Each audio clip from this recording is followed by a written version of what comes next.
VS news కి స్వాగతం.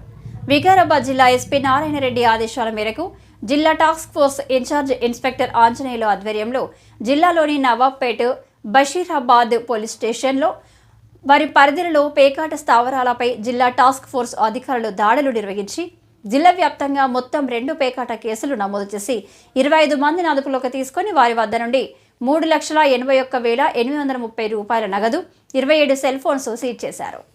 జిల్లా టాస్క్ ఫోర్స్ అధికారులు తెలిపిన వివరాల ప్రకారం నవాబ్పేట పోలీస్ స్టేషన్ పరిధిలోని గంగ్యాడ గ్రామ శివారులో ఉన్న మల్లేశం, గంగ్యాడ మాజీ సర్పంచ్ ఫామ్ హౌస్లో పేకాట స్థావరం పైన దాడి చేసి పేకాట ఆడుతున్న 20 మంది వ్యక్తులను అదుపులోకి తీసుకుని వారి నుండి 3,26,510 రూపాయల నగదు, 22 సెల్ ఫోన్లు, 5 కార్లు, 6 మోటార్ సైకిళ్లను స్వాధీనం చేసుకుని నవాబ్పేట్ పోలీస్ స్టేషన్ నందు కేసు నమోదు చేయడం జరిగిందని తెలిపారు.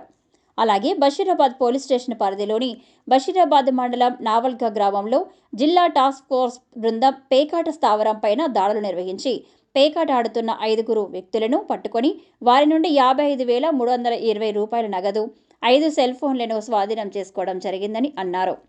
జిల్లాలో ఎక్కడైనా పేకాట ఆడిన, ఇసుక, పీడీఎస్ రైస్ అక్రమ రవాణాలు చేసిన, అసాంఘిక కార్యకలాపాలకు పాల్పడిన 8712670022 నంబర్కు సమాచారం అందించాలని కోరారు.